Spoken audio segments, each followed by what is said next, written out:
Selamat datang saya ucapkan kepada para dosen penguji. Yang terhormat Ibu Nur Habibah, SSC MSc, sebagai dosen penguji 1.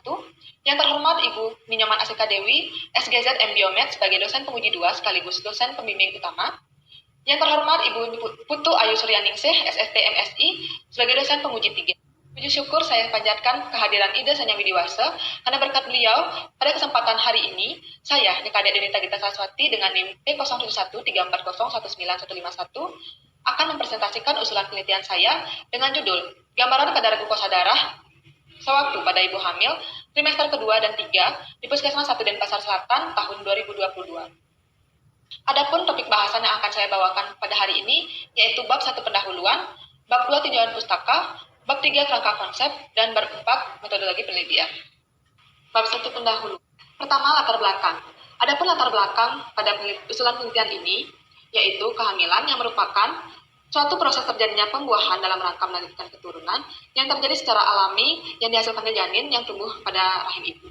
Lama kehamilan normal adalah 38-40 minggu menurut Depkes RI 2006. Menurut Dewi, Tiho, dan Kaligis 2018, serta Baron 1995, selama masa kehamilan, seorang wanita akan mengalami beberapa perubahan baik anatomis maupun fisiologis. Salah satunya yaitu perubahan hormon. Beberapa hormon menyebabkan resistensi insulin sehingga terjadi peningkatan kadar glukosa darah. Menurut Mariunani 2013, terjadinya peningkatan kadar glukosa darah atau hiperglikemia yang berkelanjutan dapat menjadi penyebab diabetes mellitus yang pada masa kehamilan disebut diabetes mellitus gestasional. Menurut Sugianto 2016, di Indonesia, jumlah penderita diabetes mellitus pada kehamilan mencapai 1,9 sampai 3,6%. Berdasarkan Wedanti DKK pada tahun 2017, ibu hamil dengan DMG hampir tidak pernah menimbulkan keluhan, sehingga perlu dilakukan screening, salah satunya pengecekan kadar glukosa darah.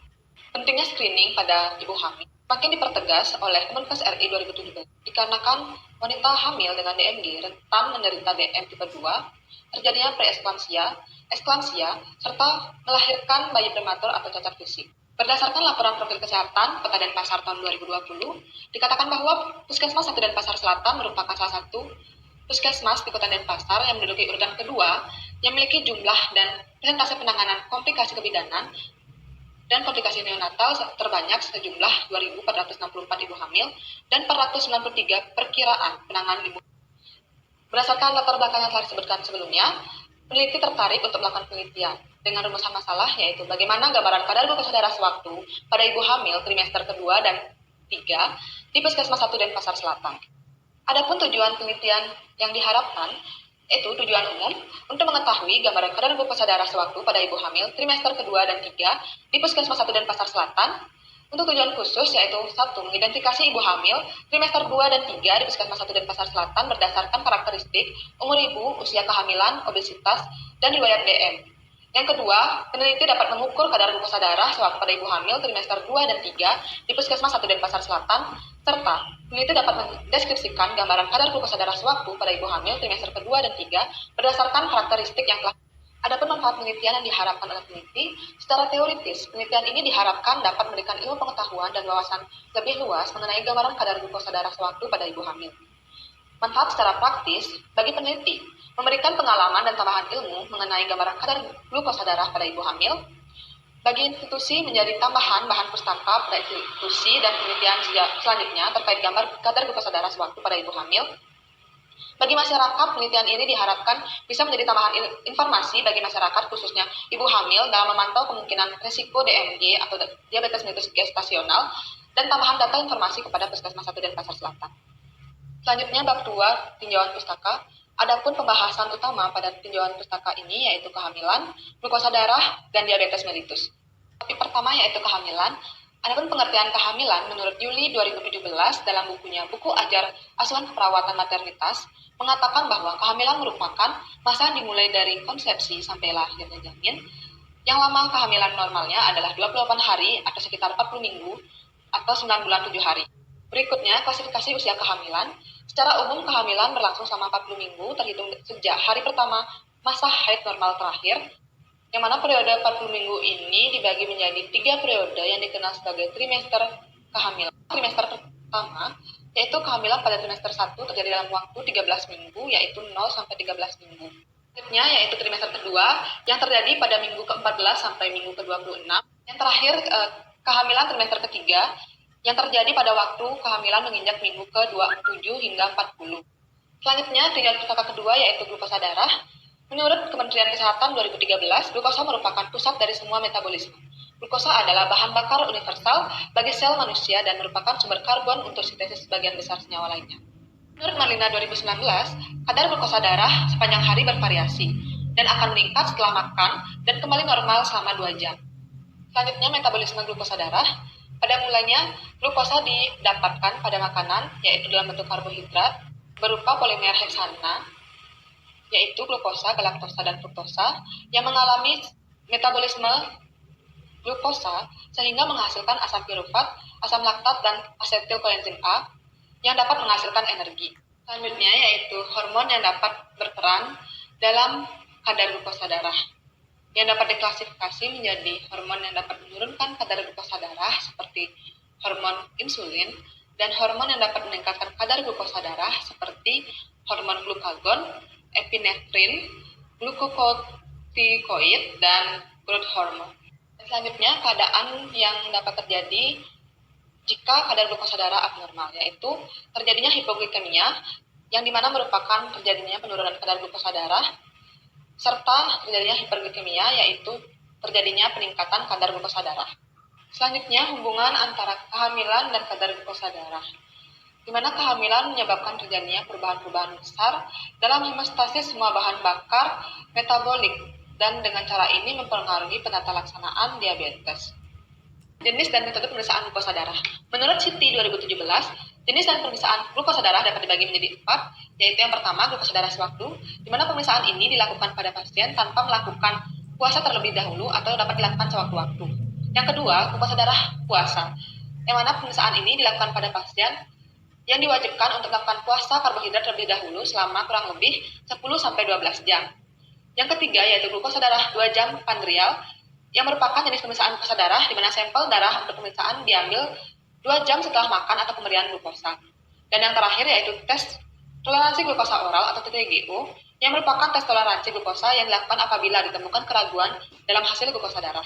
Pada tinjauan pustaka ketiga yaitu diabetes mellitus di 2014, diabetes mellitus atau DM merupakan gangguan metabolik menahun akibat pankreas tidak memproduksi cukup insulin atau tubuh tidak dapat menggunakan insulin yang diproduksi secara efektif. Insulin sendiri merupakan hormon yang mengatur keseimbangan kadar glukosa darah. Menurut Kartika 2015 dan John 2006, secara etiologi DM dapat dibagi menjadi DM tipe 1, DM tipe 2, DM dalam kehamilan, dan DM tipe lain. Selanjutnya, faktor risiko DM kehamilan. Adapun beberapa faktor risiko DM pada kehamilan yaitu perubahan hormon, usia wanita saat hamil. Selanjutnya yaitu riwayat genetik diabetes, obesitas, riwayat kehamilan, riwayat konsumsi obat-obatan, riwayat konsumsi gula berlebih, dan kurang aktivitas fisik. Menurut Mariunani 2013, penderita DM pada kehamilan dapat mengalami berbagai komplikasi, yaitu pertama, bisa terjadi abortus atau keguguran spontan. Yang kedua yaitu preeklamsia atau hipertensi akibat kehamilan. Yang ketiga, kelahiran atau persalinan menjadi prematur. Selanjutnya yaitu kadar glukosa darah sewaktu dan puasa. Seperti yang dapat dilihat pada yaitu kerangka konsep, yang mana berdasarkan pada kerangka konsep, sampel pada penelitian ini yaitu ibu hamil, yang dapat dibagi menjadi 3 yaitu trimester 1, trimester 2, dan trimester 3, yang pada penelitian hanya diambil pada trimester 2 dan 3. Lalu terdapat beberapa faktor risiko yang dapat mempengaruhi kadar glukosa darah, yaitu umur ibu hamil, riwayat DM, obesitas, aktivitas fisik, dan konsumsi obat. Namun dalam penelitian ini hanya berfokus pada gambaran kadar glukosa darah berdasarkan umur ibu, riwayat DM, dan obesitas. Pada penelitian ini juga menggunakan metode atau instrumen alat glukometer dengan metode VOCT. Selanjutnya yaitu variabel penelitian, yang mana dapat dibagi menjadi 2, yaitu variabel bebas atau independen dan variabel terikat atau dependen.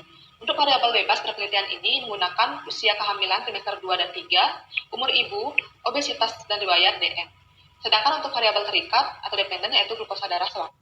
Selanjutnya yaitu definisi operasional. Pada penelitian ini dijelaskan 5 kriteria DO, yaitu kadar glukosa darah sewaktu pada ibu hamil, yang kedua usia kehamilan trimester kedua dan tiga, yang ketiga yaitu usia ibu hamil, yang keempat obesitas, dan yang kelima riwayat DM.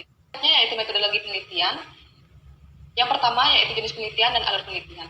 Adapun jenis penelitian dalam penelitian ini yaitu penelitian deskriptif dengan mendeskripsikan atau menggambarkan suatu gejala peristiwa kejadian yang terjadi pada saat. Untuk tempat dan waktu penelitian ini dilakukan di Puskesmas 1 Denpasar Selatan selama bulan Januari hingga Mei 2022.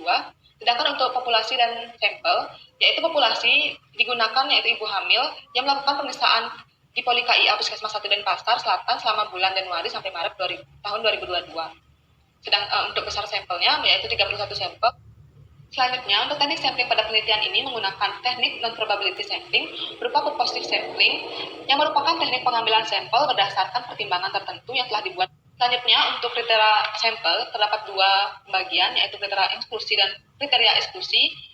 Yang pada kriteria eksklusi pada penelitian ini diambil ibu hamil dengan kondisi dapat diajak wawancara, ibu hamil bertempat tinggal di wilayah kerja Puskesmas 1 Denpasar Selatan, serta ibu hamil yang bersedia menjadi responden.